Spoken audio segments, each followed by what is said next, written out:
Afternoon, everybody, and welcome to the Accessible Hunter podcast. We're truly blessed to have a lady that I admire and be able to call a mentor on so many levels. But Greg, man, how are you doing today in PA, buddy? Man, I am doing fantastic. I finally got rid of the cough and the crud that I've had for about 2 weeks, and you'd be surprised what a couple of nights good sleep will do to a man. So I'm just excited to be here and talk with Dr. Thompson and you. And man, I'm doing well. Thank you for asking. Dude, I know you were struggling with it, man, and every time I'd call you, it'd be like 1 or 2 o'clock in the morning, and you're already in your chair. And for people that don't understand spinal cord injuries, they're absolutely crazy. When as a quadriplegic, I'd rather be in my chair so I can at least struggle a little bit to get a cough out. But man, I'm glad you're sounding better. Buddy, that is exactly right. As a quad, I can't cough. Right. So whenever I'm laid down at night, my wife would have to quad cough me. And that was going on for 10 or 12 days where she was not getting any sleep at all and having to get up and go to work in the morning. And I said, baby, just put me in my chair. I can throw myself forward and cough and get a Yeah. little rest in my chair. So it all worked out. But you're right. People don't really know what they don't know until they don't know it, kind of deal. Right. Right. It's easy to get down a rabbit hole, man. We could jump into that and just go after it. But Dr. Thompson, how are you doing today, madam? I am doing well, and it is a joy to be with you guys today. So, thank you for having me. No, thank you for coming on. And for the people that don't know, do you mind just telling us a little bit about you, how you ended up in a chair, a little bit about your background, or just introduce yourself? Sure. I was hit by a drunk driver when I was 14 in 1982. So, I had an incomplete T11, T12 injury. I was pretty much paralyzed from the waist down, had some spots of feeling in my legs, was able to walk with the use of leg braces and canes for a few years. But a couple of summers ago, I experienced an injury that was pretty devastating to the integrity of my legs and just my lack of muscle and so forth. So I've been full time in a chair and will not be able to walk again just because of that injury. So I've been a partial paraplegic all my life since 14, age of 14, but the wheelchair now is a daily thing. I had to get a modified vehicle to a different level than I had before. I used to use hand controls and now have the vehicle with the ramp and everything. And just dealing with the renovations over the past 2 to 3 years and, adjusting the height of the bed, all that fun stuff. So, Yeah. I've dealt with a disability the majority of my life because I'm going to be 59 in August. So, yeah, so that's a little bit about my story. Yes, ma'am. And you hate to say it this way, but it's a beautiful story. We're still here to be able to share them. But Yes. it's like trauma and then more trauma, and we have to relearn. And Greg and I can kind of share that sentiment, and we've had to do it over time too. Unfortunately, just with the aging process, we go through Yep. and get a little bit more debilitated, if you will. But we've been resilient. And Yes. I thank you for that and being able to share it. But man, it's difficult when we get to one learned spot of life and Mm. then something else kicks in. And I was just sharing with a guy yesterday, and not to get on a soapbox, but it was like, when I told myself when I first got hurt, I would be glad when I've got years under my belt. So the spinal cord injury in my mind, naive, was, hey, I'll have some normality. I'll get back to something, and then I'll know what I know.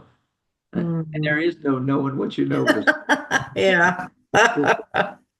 But if your rehab process, so when you got hurt at 14, what did that look like? Where did you go, or how did that come to effect?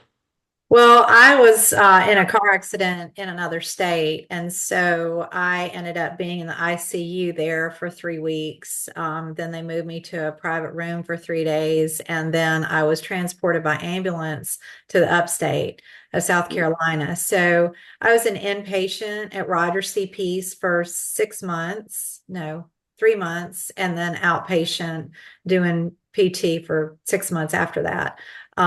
So basically, when I was at Roger CP's, they didn't know if I would be able to walk again. So it was them teaching me how to live from a wheelchair. So Hmm. that really has benefited me tremendously because now that I am in a chair, I had already gone through all that training, all of that rehab, all of that. Okay, how do you do life? How do you reach cabinets? How do you get stuff that you need? How do you cook from a chair, so forth?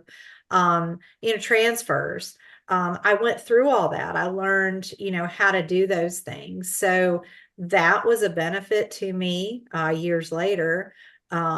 But I did start walking with braces that were up to my hips, initially in parallel bars as they were trying to kind of see what I could do. And then I think it was within a couple of years after my accident, I was able to walk with forearm crutches and the leg braces. Um, so that's kind of the process that I went through. But, over the years, as I'm sure both of you can attest to, we go through seasons where we have to go back for therapy. We need to, as you said, as we get older, our bodies are doing different things that people without disabilities don't understand. Hmm. And we have to adapt. If we're going to keep doing life and going to be resilient, we have to kind of have people remind us, okay, it may be better, if you do this way or that way. So over the years, I've had physical therapy, occasionally too. Yes.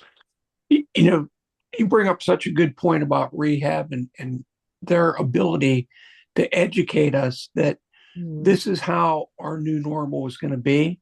But that Right. normal, just like everyone else, is changing. And years later, you still fell back on that education of Yep. your rehab experience to be able to do things. And I just think after you get stable, after your initial injury and your Mm. body becomes stabilized, the number one thing about rehabilitation is education, educating Yes. you how to stay safe, how to live with your injury or your disability, and how to move forward. Yes, exactly. So my question is, you got hurt at such a young age. What was your school life like after rehab? I mean, were you able to go back to uh, just a normal secular school? I know about your higher education, but the younger age, were you able to go back to a school and how was that process like? I did homeschooling the rest of that academic year in 1982. That was my freshman year in high school. And they said that they could hold me back and I could just start back and be a freshman, the following year. But I really wanted to finish with my class. Sure. So I had tutors and teachers come to the house, send work home. And so I was able to basically do a homeschooling format the rest of that academic year. And then I did start back to my high school, which was a public high school in Anderson County, that next academic year. And the district knew that I was in a chair for that time period, and they had desks, special desks made for me that I could roll up under, and they had one desk in every single one of my classrooms. So really worked with me, helped me to be able to come back and feel a part. And I was able to graduate with my class. So that was kind of how I finished high school. Yeah. That's fantastic that they work so closely with you and the family. And in the Yes. early 80s, that was kind of unheard of. I mean, that was probably Yep. groundbreaking at your school that you may have been the first person to receive that type of accommodation. Exactly. And I think that I was. And speaking of accommodations, the church that I went to at the time, There were all steps around the entire building because, like you said, that year, that was not when everything had to be ADA compliant. So I wanted to come back to church, but I had no way to get into the building. So the church actually had a ramp installed, a concrete ramp built, so that I could access the church building. And again, that was someone and something that was willing to work with us to help me get back to the life, somewhat of the life that I had previously before my injury. So yes, it wasn't as common back then, that's for sure.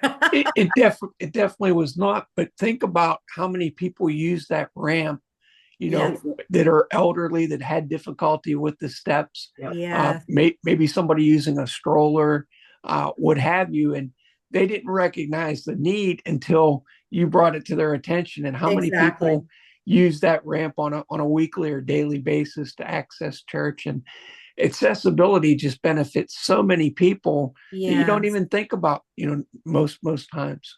yes, absolutely. It's crazy. We don't want to date ourselves, but at the same token, we were talking earlier, and when we got hurt, cell phones did not exist. Right?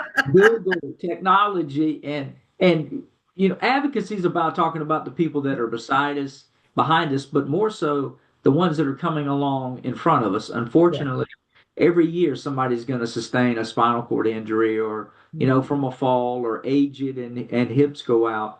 And technology now is such a monstrous thing. Mm. Day to day now, what kind of tech do you use? As far as just my daily living, or what do you mean? Yeah, I mean, I know you got the van, and that kind of stuff makes it easier for you, but just technology. I mean, is there anything out there that you use that helps with the disability part? I know in education it does, but just anything that goes along with just your disability, anything that you see. I mean, from a daily perspective, I work remotely. So, for the most part, I am teaching from home. I'm a professor for Liberty University and a professor for Anderson University. So, I do teach in person at AU. Yeah. And so they are really good to help me as far as making sure that I have a desk, because I can't stand at the podium or the lectern, right? So making sure that I have equipment that is accessible. I like to see the students, so the lectern is a little high. So what I'll do is I use the equipment that they have on the lowered table to kind of take roll, and then I'll roll my chair around to the side so that I have visibility and the students can see me. I feel more comfortable with that. But yeah, I mean, I use equipment at home for Zoom meetings like this. I have a Zoom meeting for work after this podcast. Um, and just realizing, I think at home, I want to be safe. Mhm. Greg, you talked about just safety concerns. And I have to tell you something funny. They taught me how to live from a wheelchair years ago. So they taught me how to pop wheelies, right? So I thought I was like the professional wheelie popper. Forgot that I'm almost 59, but I recently went to a pickleball court that was not handicapped accessible. There was a curb. And I was like, okay, this is no problem. I'm just going to turn my wheelie bars up and I'm going to pop a wheelie.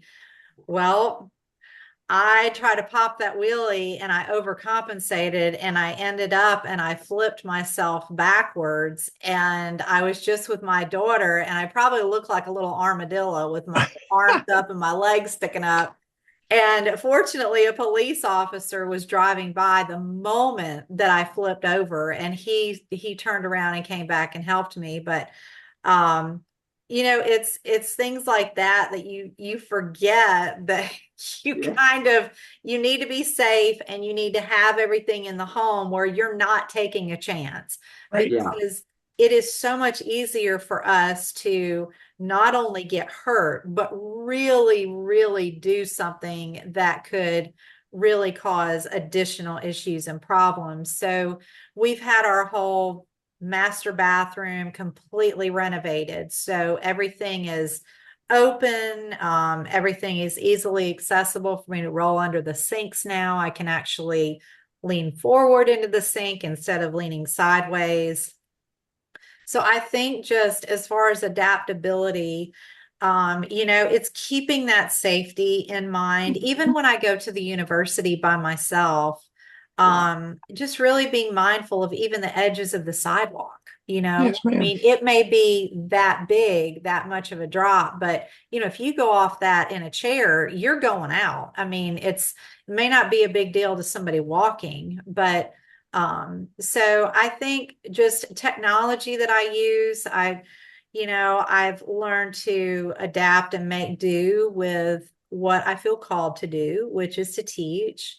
And then always just trying to be safe too.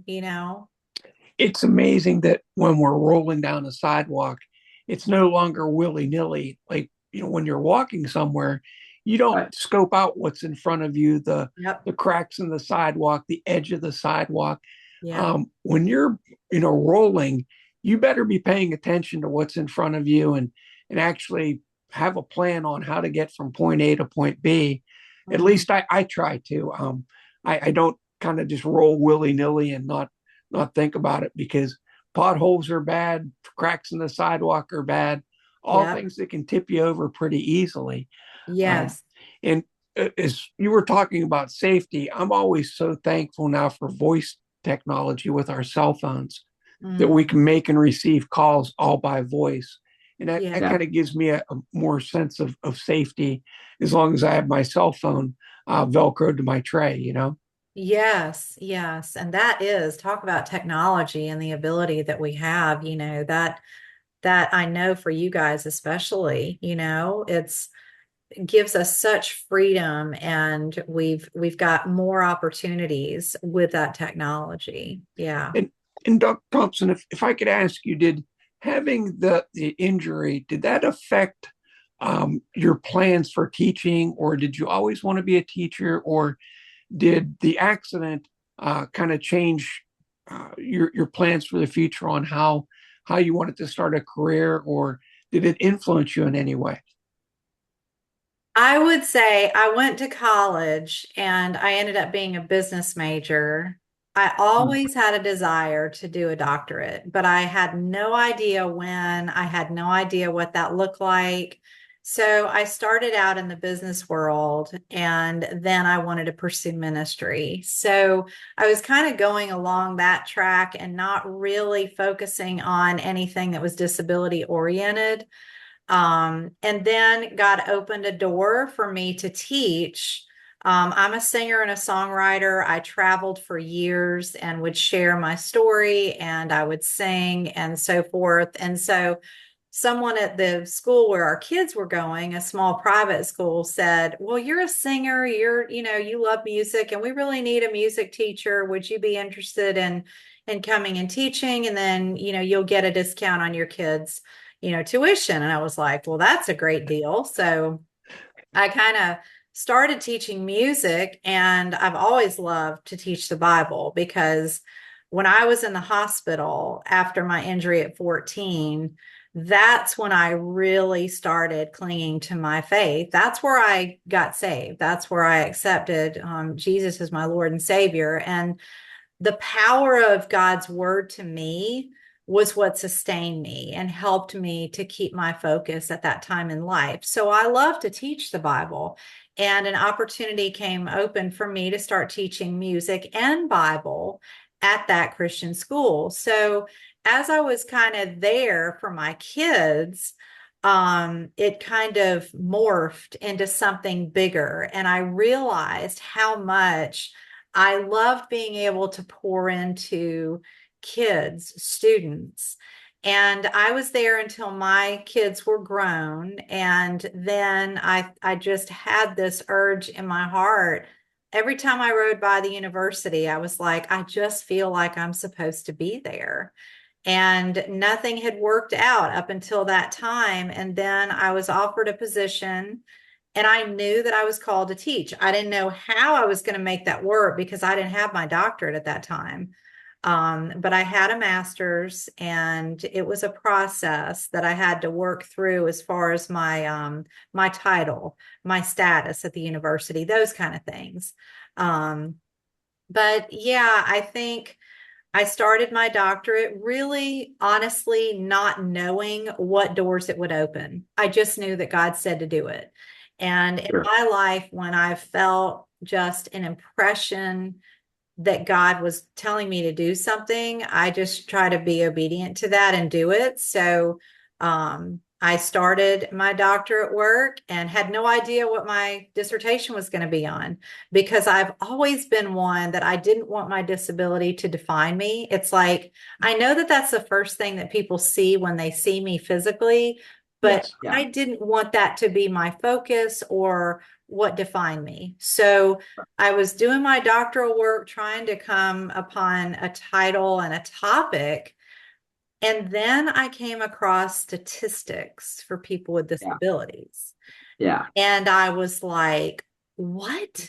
Yeah. 1 in 5 people are disabled. And then I read that people with disabilities are the largest minority in the world, Mhm. and we're currently not being reached by the church. Right. Once I started looking at those statistics, I knew what I needed to do my topic on. And I just couldn't get that out of my head. And I thought, I've been a part of that population for so long, and I had no idea. So that is what kind of led me to doing a dissertation and doing my doctorate work on disability inclusivity, and just really trying to be an advocate for that. Um, and I had no idea, but in the process of my doctorate work, I took a curriculum writing course, and I had the opportunity, AU gave me an opportunity to create a course along these lines. And so I wrote a course called A Theology of Pain, Suffering, and Disability that I teach every year to all majors. It's open to all majors. And my goal is to create awareness for Mhm. people who don't have disabilities to kind of realize what the statistics are. And again, just focusing on an awareness. And then I was able to publish a book from my dissertation work. And I use that in the classroom as one of my textbooks. Yes, ma'am.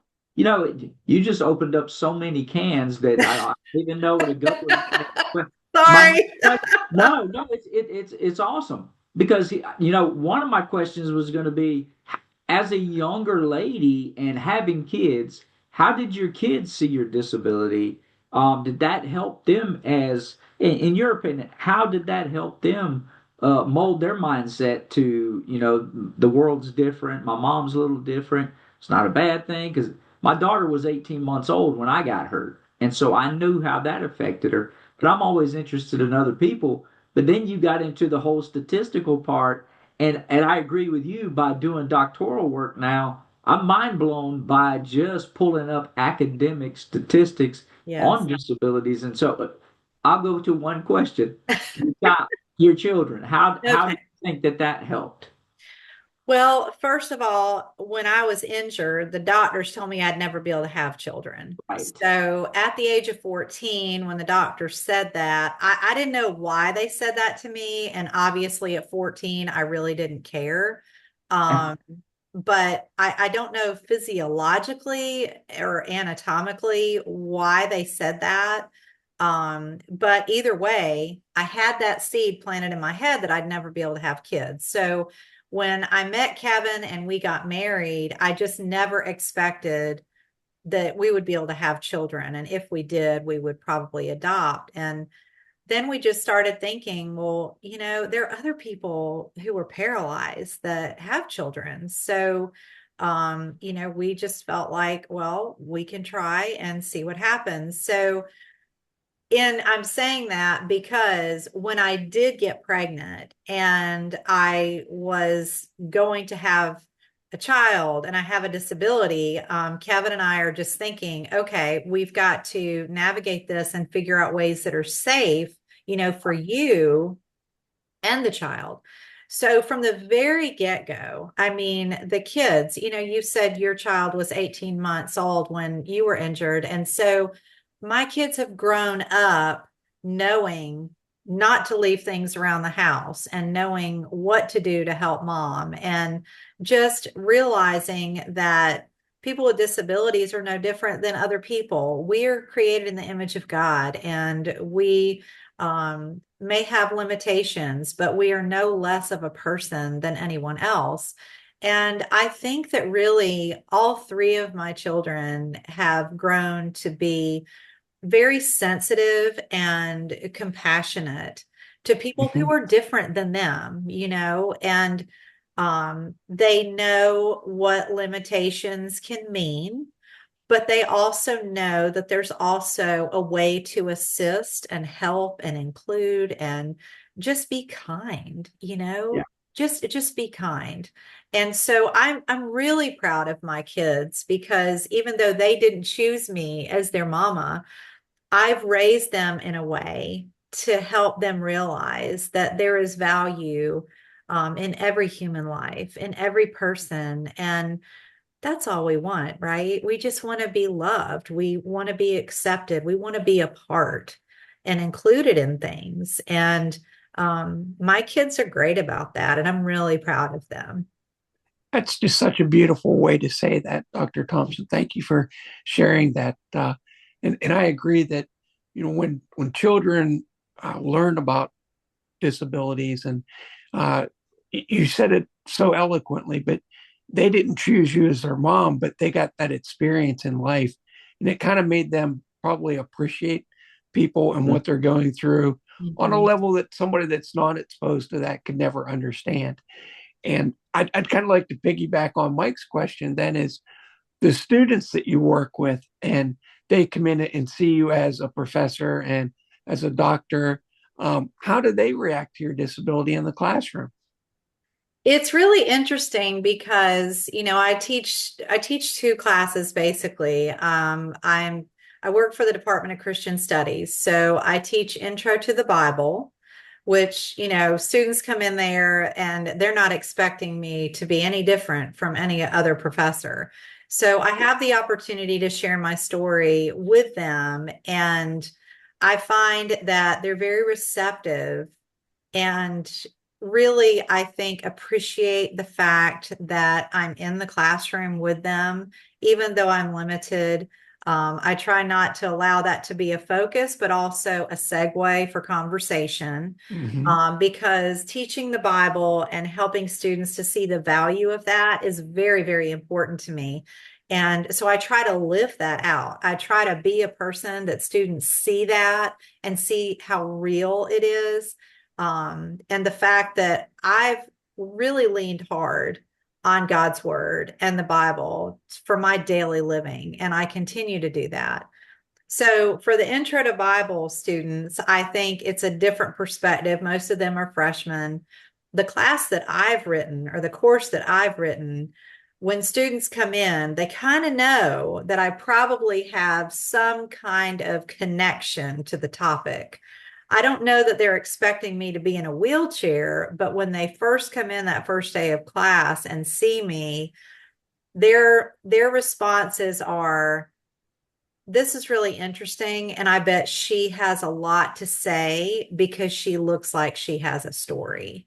Yeah. So I think that there's a level of respect and interest there. I have great conversations in my classrooms. I'm not afraid to talk about anything. I'm not afraid to address tough issues and just have conversation, because I think that that is what we need to create awareness. And most of my students have never really had a chance to ask someone with a disability Yep. questions. Yep. It's like, and I always have one day where I take them out to my vehicle, I open it up, I show them how I get in and how I drive. And most students have never seen that before. And they're just like, I just never thought about hand controls or, just things like that. So I try to just be an open book and create awareness, but they are overall very respectful. They've told me that they're inspired and very encouraged by the material that I teach them. So that's very encouraging to me and very validating because I feel like, yes, I've been through some really difficult, painful, and hard things, but look at God. Look at how He is using that to bring Right. awareness at a whole different level that I ever imagined. You know, it's absolutely amazing the life we get to live. And, you know, I'm going to throw myself out there and date it. Back when I was a kid, we would see Sesame Street, and they used to teach us stuff like one of these things is not like the other. And Yeah. but you remember that? And you Yep. would have it. And it was a good thing. Kids are so inquisitive. And I've Mhm. had kids walk by and say, "Hey, why are you in that wheelchair?" And the parent will almost scold the kid, pull him back, and say, "We don't do that." And then when I would say, I broke my neck, and then the kid would look you up and down, it doesn't look broke. And I'm like, you know, it segs into something, you know, yeah, that's fixed, but this is how I get around now. And I love that inquisitiveness about kids Yes. and children. And it's sad when we got freshmen coming into school that have never had an opportunity just to have an empathetic dialogue with somebody that looks different. It doesn't necessarily, it's not a negative, but in Yeah. their eyes, they just don't know. Um, and as a person with a disability now, prior to my injury, I was completely naive. I would see somebody in a chair and just thought they couldn't walk, and the walking part to me is the easy part. It's Yeah. all the other things we fight with. Um, and so, if you had somebody that was a newer injury in front of you, complete or incomplete, what would be one of the first pieces of information or just suggestions you would give them? I have an opportunity a lot of times to have conversations with people with new injuries. And I think something that is really hard is just accepting the injury, accepting that there's a strong possibility that there's going to be a new normal and that Yeah, that's okay. That's okay. And, I think a lot of life comes out of our perspective. Do we see this as a complete loss? Do we see this as, okay, this is a reset and I'm going to have to learn some new things? I'm going to have to approach life differently. Um, I think just speaking truth and speaking challenge in the way that what is this new reality? And, just what is your perspective going to be? And just encouraging them that having a support group, having a group of just people around you that are going to speak truth, speak life, speak love into you, whatever the outcome is going to be, you've got to have a tribe. You've got to have people that are going to stand behind you and say things that maybe other people won't be willing to say. right. I think that's really important. And I also think it's important to just being real with yourself. I've met a lot of people that have really struggled with, no, this isn't my life. This isn't what my future is going to be. And those are the ones oftentimes that can just really become very isolated, become Yeah, depressed, and just feel like I can't do this instead Absolutely. of, having a perspective of, okay, this kind of stinks. I wish that I could maybe eventually be able to do this. yeah, That's great. And if that's a possibility, that's something that we do need to focus on and, do what the therapists say to do, strengthen ourselves, whatever. But being real and yeah, just saying, okay, you know, what is my new normal and what do Mhm. I need to do? And what did you love to do before? It's like, because you may have to do those things differently, but you don't have to give those things up. It's like I was paralyzed from the waist down and I was determined to get back on my horse because I had been riding horses for years and I loved it. That was such a passion of mine. yeah, And, it wasn't, no, you can't do that again. It was, okay, how can I do this again? How can I Yes, get ma'am. back up on that horse again? And not everybody agreed. Not everybody thought it was a wise decision, but fortunately, my parents were very encouraging and were willing to do whatever they needed to do to help me get back into life again. And I think in speaking with people who have new injuries, it's overwhelming. It's like a deer in the headlights. It's like trying to figure out this new normal.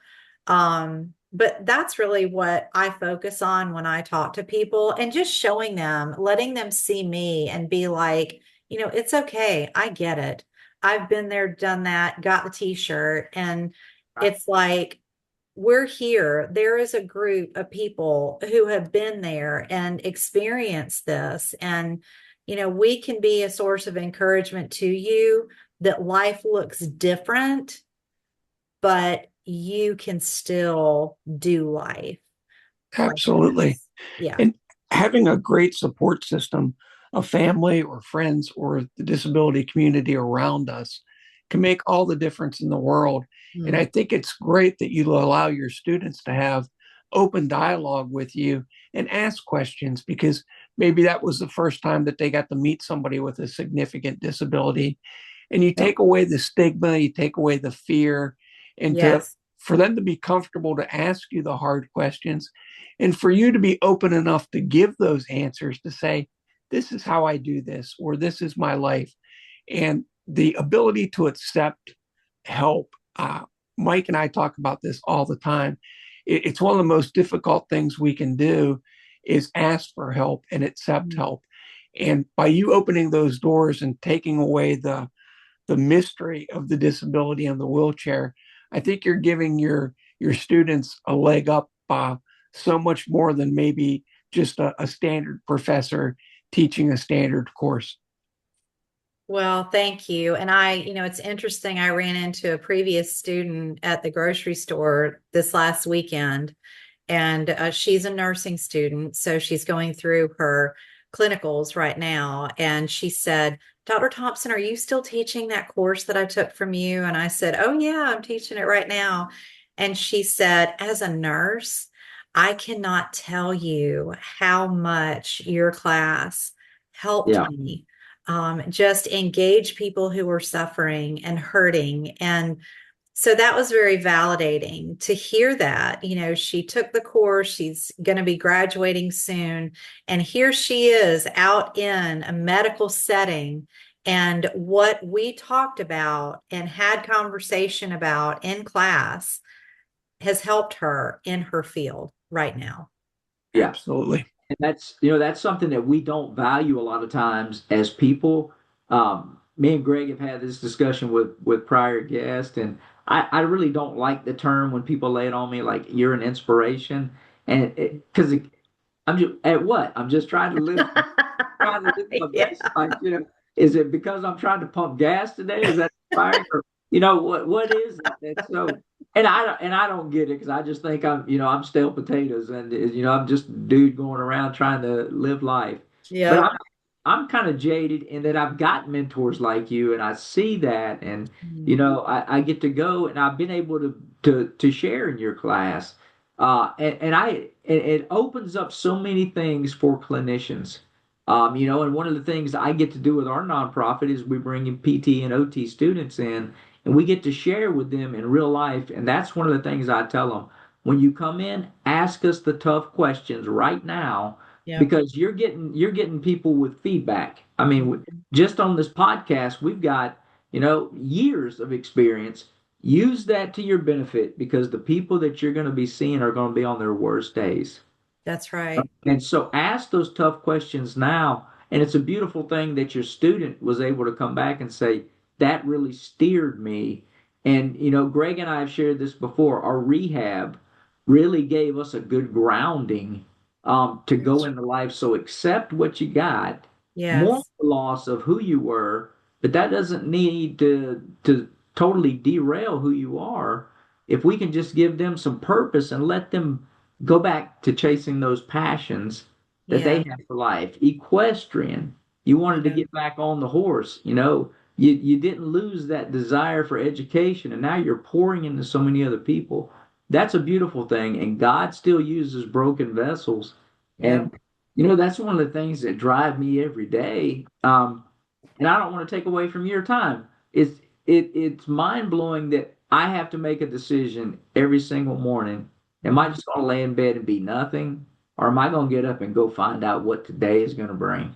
Mm. So I truly appreciate you coming on and sharing so many things that just are eye opening. And then getting back a little bit to your dissertation, I'm still struggling with where mine's going to be because I live disabilities, and then being in the academic world now, AU has done such a phenomenal job of allowing me to be in these classes, and it's funny how God scripted this that it's such a newer program. Um, but at the same token, now I'm seeing things like how many people are getting an education after a disability, Mhm. how many are seeking higher education, what's the statistics of anybody getting past the new glass ceiling for guys and girls that look like us, and the amount of ableistic mentality that we have to struggle against. And so you Mm. don't want to get down the negative part of it, but it's just overwhelming. Um, Yeah. and my question would be in academia, we're kind of out there. We're a such small statistic of people doing it. Has there been anything that has been mind blowing to you where you see colleagues either accepting or rejecting kind of your doctorate? I think the biggest thing for me that I've been surprised by is and I may not be accurate in saying this, but I'm pretty sure that I am the only disabled professor um, at the university here in Anderson. I know that there are professors at Liberty University with disabilities, but that is a really large university compared to AU. I have been very well received in the College of Christian Studies with my area of specialty. It is something that a lot of people don't put time into, and they definitely have not studied the topic of disability inclusivity or the theology of disability, disability theology.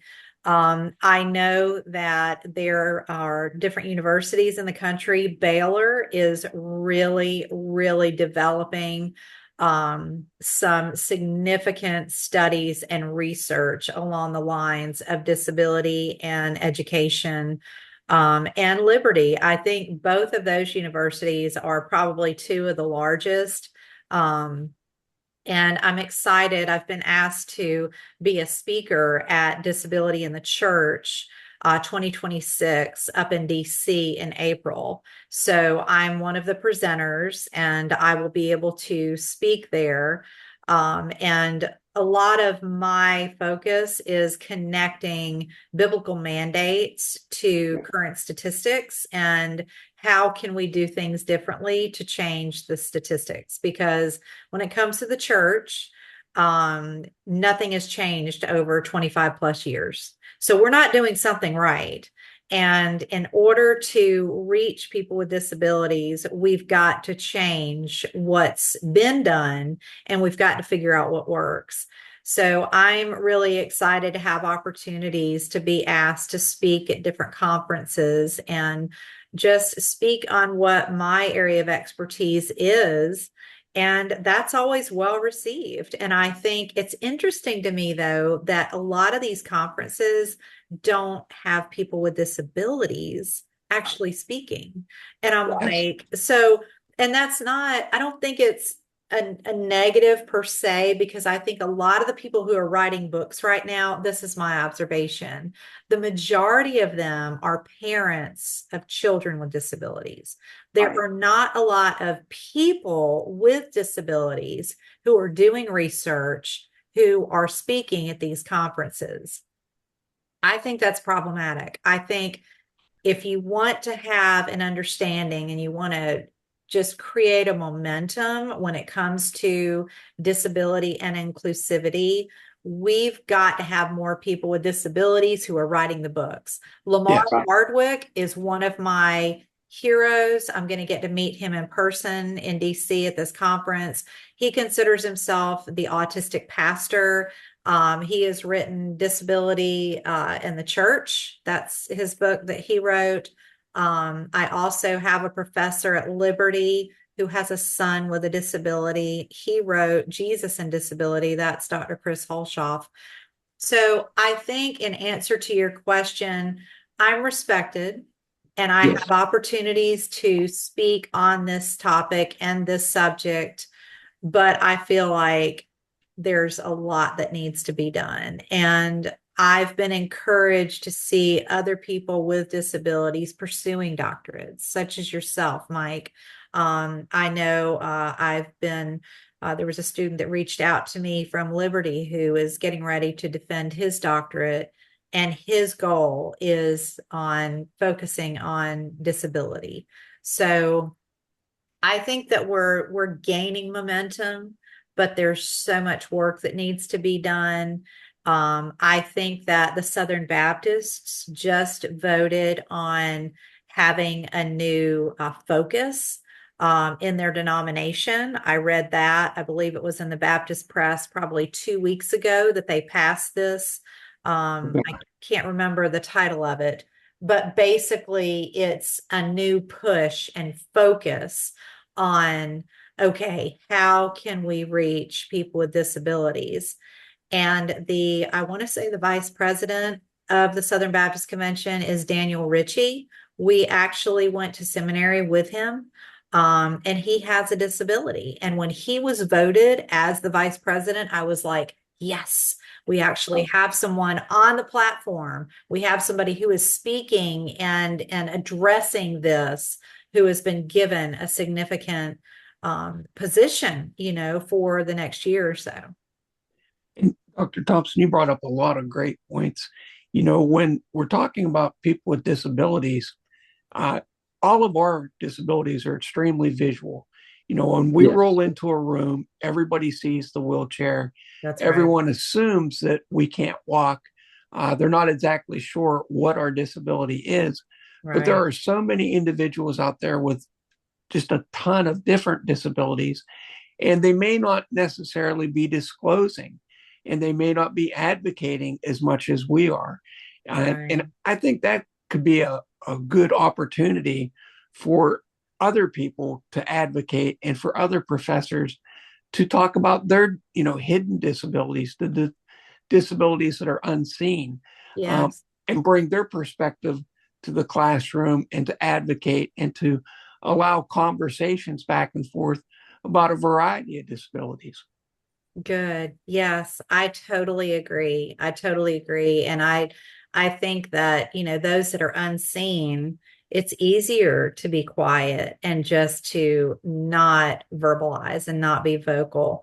But I agree with you, Greg. There is power in that voice. There is power in that experience. And it's going to just continue to help the momentum of creating awareness of Mm-hmm. those disabilities, because some are seen and some are not seen. And that's a part of what I do in the classroom is I try to create an awareness of all the different disabilities that are out there. And I just continue to hone in on that 1 out of 5 people have Yes, a ma'am. disability. So And to speak up and to support each other, as you were saying, 1 in 5 people. But how many times do uh, people, put up roadblocks to access, or say, why do we need automated doors, or why do we need a ramp, or etc.? And really, Right. we're all joining the same club as we get older, as we age. yep, Accessibility and awareness needs to be created that we're all going to be disabled at some point in our life. We're all going to need some type of mobility accommodations or a way to age in place in our homes. And I really think that we should, advocate and support each other much more than we do. yes, I agree. That is so true. We get into a lot of people see advocacy as more of a stigma. And I don't try to say that in a negative way. Anything can be negative. And Yeah, so when I'm talking to people about advocacy, I'm always trying to lean on we need to do it in a positive manner. So we take something that's going on maybe in society. I agree with you 100%. We have done well, but some of my write-ups in time have been yes, but disability awareness in the 60s, we're not too far ahead when we're looking at ADA and some of the things that we've got. Yes, technology's come on and done some great things, but why are we still having to fight about curb cuts? Why are we having to talk about, look, don't park here, the grades are there for a reason? Uh, exactly. why are we not seeing more CEOs in wheelchairs? Yeah. Why, why are doctors talking at us and telling us what's the best thing for us, and we're not allowed to chime in on it? Mm, And it raises so many other questions, and those can be positives if we do it right. And we want to go in and talk to airlines. GSP, I just sent them a thing and said, you guys just got an amazing award for the fourth year in a row. They're listed as one of the best small airports under, I think, 2 million or 5 million passengers a year coming through. They just got this award. That's great. While we're doing it, let's talk about how to help people with disabilities get on and off airplanes. And why can we still not access a restroom? And yep. so we Yep. can talk about the positives. You guys are doing good, but you're missing a Yes. demographic that I think we can hone in on. And so I truly appreciate the opportunity that they're giving you in DC. Well deserved because I know you. I know your heart, your passion. I know you're going to do great there. I loved your book. I love being able to be in this course. And one of the things that Greg and I have talked about endlessly is something that you brought up. It's great that people want to talk about disabilities. We need more people like you and I on the board in the room where we can time in and script out something that makes change. That's right. That's right. Until we Yep. got guys and girls that are actually sitting in the room where it happens, all we're doing is suggesting. We're not making any difference. And it's kind of I don't want this to turn into something negative, so don't hear that, please, anybody that's listening. It's all positive. We just need to have more opportunity in seats to be able to share across the aisle with people so they get it. That's right. And Mike, that comes with advocacy and the Yes. courage to speak out and not in a negative way, is you're Yeah. saying how Yeah. we interact with people and tell our story and share our journey and how far we've actually come individually Yes. from 30 years ago when we first had an injury to where we are now, and the journey that we've been on. It's not all negative. No. We've had some really great positive experiences in life, but we've had some challenges that we've had to overcome, and we will continue to have to overcome them, just like anyone else in their life. That's right. It's a daily thing how we choose to spend our day, how we choose to interact with our friends and family, and we have to be positive in our thinking and moving forward. That is Yeah. so good. Yes, that is so true. Greg, is there any other questions you would have for Dr. Thompson? I know she's a busy lady, got other stuff going on, but man, I don't want to stop the conversations just because there's so many other things we can get into, and that's what's crazy about these podcasts. They fly. The hour did go really, really quickly. And Dr. Thompson, it was so nice meeting you. And I appreciate you taking time out of your day to speak with Mike and I, but also everything that you're doing for the community and the Yes. people that are coming behind us, whether they be in healthcare or, through the church and in your works. It's just so nice to talk with people that get it. And you Yeah. absolutely do. And you're making a positive change. So thank you for everything you're doing for the community. Well, thank you guys too. Mike, I've known you now for a couple of years, probably up going on 3 years now, maybe. And Greg, I appreciate the opportunity for you guys to talk with me, and I appreciate what you're doing. I mean, we're all in this together, and we've got to be willing to speak up and speak out and just do it in a way that is open conversation and dialogue, because I think that is going to be the answer for solutions to come out of. And for people to realize, yes, I may have gotten this award and I may be doing great, but there's always something that I can do better or that we can do better. And just, acknowledging that and seeing that, we are real people and we have a lot that we can contribute to make change. And Yes, change is good, change is necessary, and advocacy is important. And creating awareness is just about being responsible and wanting to make this world a better place for all of us who are in it. yes, ma'am. On a personal note, I can't thank you enough for walking this journey with me. You like you said, you're one of the only ones with a seen disability at AU, and how blessed am I that when I sign up and get accepted for a doctorate, and I'm able to go in. I got a lady that is going through the exact same thing, so we're teaming up on it, and that's a beautiful thing. So thank you for getting me through some of the tough conversations you and I have had, just in even some of the technology. And I would love to have you back on, just so we can get into a tech thing with higher education. Because one of the things that Greg and I have shared, and I know you and I have talked about it, is how crazy is today's society with AI. But from a doctoral student's perspective, man, it's a nightmare because so much is out there that if you don't do it exactly right, they will ding your tail with plagiarism so fast. Yes. It's Anyway, we'll get down that road later, but thank you. And we would love to have you back on after you go to DC and be able to talk if you're open for that. Oh, Uh, yeah. but if somebody wanted to reach out to you, do you mind if we tag in some of your credentials or anything that you would like to highlight so somebody could reach out to you? Oh, sure. Yeah. I've got a couple of books published that are on Amazon. My personal story is entitled Laurie's Story, Discovering Joy in Adversity. I published that several years ago. And then this new book that I published last year is entitled Disability Inclusivity, Creating Awareness to Change the Current Trajectory.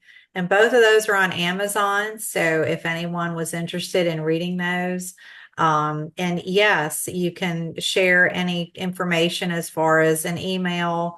I prefer probably my Laurie Thompson Ministries at gmail.com is probably the best email to kind of put out there. I'm going to speak this weekend up past Clemson. So I speak for, small groups as well. But yes, and I would love to come back and talk with you guys anytime. So you just let me know when you'd like to have me back. Absolutely. Thank you so much, Dr. Thompson. And folks, check out her books on Amazon. We'll put a link into the podcast and enjoy your afternoon, everybody. And thanks so much.